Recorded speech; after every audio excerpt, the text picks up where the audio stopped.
Maybe no one ever told you this, but the most powerful way to influence someone is not through commands. It's not through pressure, control, or persuasion. It's through presence, through patience, through the quiet strength of a question. I've spent much of my life watching people try to lead by force, and I've seen how often that backfires. The louder the voice, the less it's heard.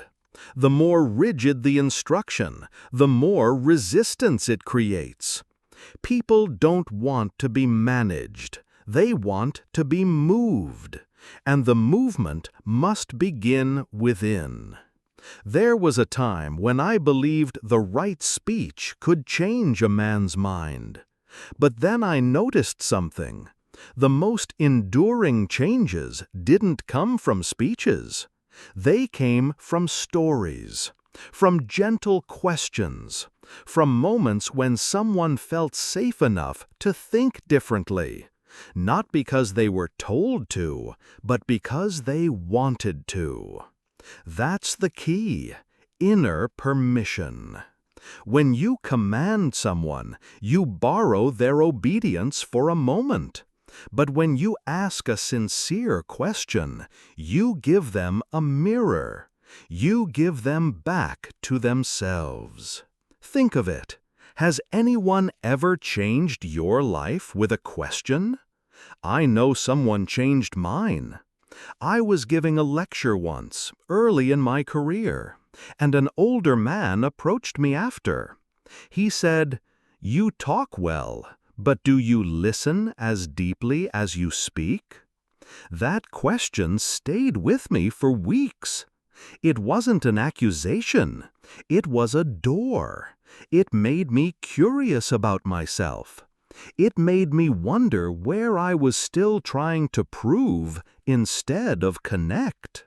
And that's what curiosity does. It disarms the ego. It invites reflection. It makes room for transformation to grow, not from pressure, but from revelation. So the next time you want to change someone's behavior, pause. What if, instead of telling them what to do, you asked, "What do you need most right now? What do you believe this situation is really about?" Or even, "What would peace look like for you here?" Questions like that don't threaten. They soften. They open. They empower. Because true influence is not control. It's awakening. There's a story I carry with me to this day. A father once told me how he changed the entire dynamic with his teenage son, not by setting stricter rules, not by raising his voice, but by sitting beside him one evening and asking, "When do you feel most alive?" At first, the boy shrugged, but then something in him relaxed. He said, "When I'm drawing."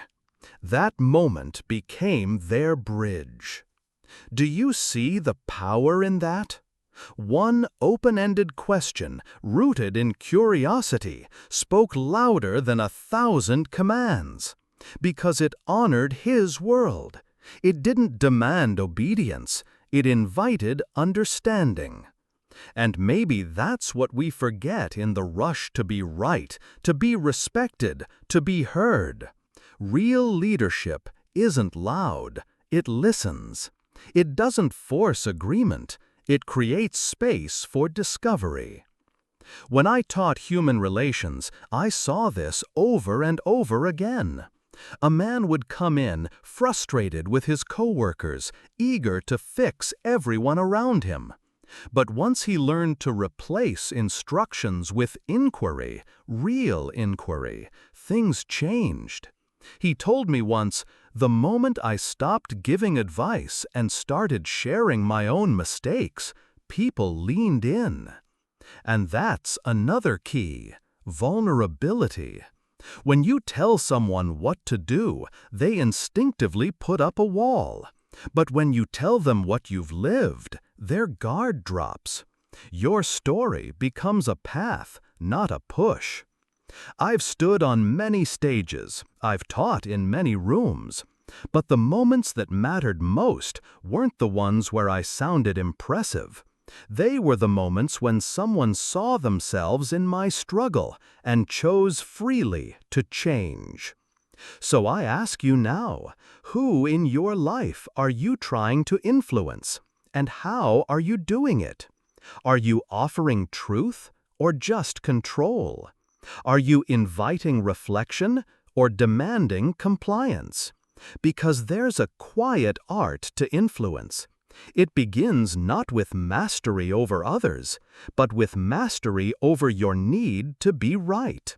When you release that need, you gain something far more powerful, the ability to guide without pressure, to lead without ego, to heal without demand.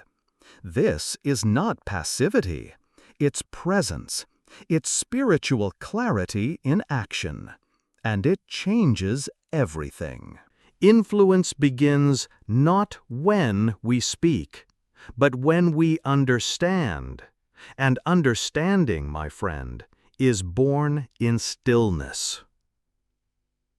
Have you ever sat with someone who truly listened to you, not to reply, not to correct, but to be with your words? There's a sacredness in that kind of attention. It doesn't need to prove anything, it simply holds space. And in that space, change becomes possible. You see, most people don't need advice. They need permission to feel. They need safety to reflect. They need presence, not instruction. And that's where your influence lives. You don't need to fix anyone. You just need to become someone who can hold another person's truth without running from it. I remember a woman who once told me, "The moment I stopped trying to convince my husband to change and started asking him about his dreams from 10 years ago, something shifted. He cried, he opened, and we talked like we hadn't in years." That's not manipulation, that's ministry. And you don't need a pulpit to do that. You just need courage. The courage to listen without interrupting, to speak without control, to trust that the soul in front of you is already capable of growing, if only someone believes in their capacity. And maybe no one ever told you this, but when you stop demanding outcomes, you start creating miracles. The moment you stop trying to push someone into change, they begin to walk toward it on their own. That is influence, silent, sincere, sustained by truth. There's a verse I return to often. "He who has ears to hear, let him hear." That's not just about sound. It's about readiness, about trust, about timing. And you can't force timing. You can only be ready when it arrives. So stay ready. Keep your presence clean, your heart honest, your words few. Because sometimes the most powerful thing you can say is simply, "I've been there. I understand, and I believe in who you're becoming." You don't need to command. You don't need to lead with volume. You only need to become the kind of soul others feel safe enough to grow beside. So from this day forward, let your words carry the weight of stillness. Let your questions come not from strategy, but from sincerity. Let your presence be the proof of your wisdom, calm, compassionate, unshakable. You don't need to influence the whole world. You only need to influence the moment you're in, the conversation that's happening now, the soul right in front of you. Because if you can do that, if you can leave someone feeling more themselves, not less, then you've already changed more than you know. Influence is not about winning. It's not about directing. It's about revealing, about helping another person see a truth they already carried but forgot to trust. And sometimes all it takes is a story, a question, a pause filled with respect. There's no ego in this kind of power, no agenda, only presence, only care. I've seen nations built on commands and homes rebuilt on kindness. I've seen empires crumble from control and marriages restored by one humble question: how can I support you truly? So let this be your discipline, your art, your devotion. Not to convince others, but to become the kind of person whose presence invites reflection, whose tone restores calm, whose honesty awakens dignity. And if you ever wonder, am I doing enough? Remember this.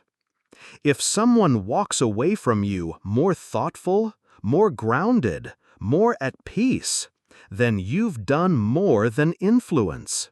You've ministered. You've served. You've loved. Without a single command. Because the greatest leaders don't impose direction. They create space for revelation. And you, my friend, were made for that kind of leadership.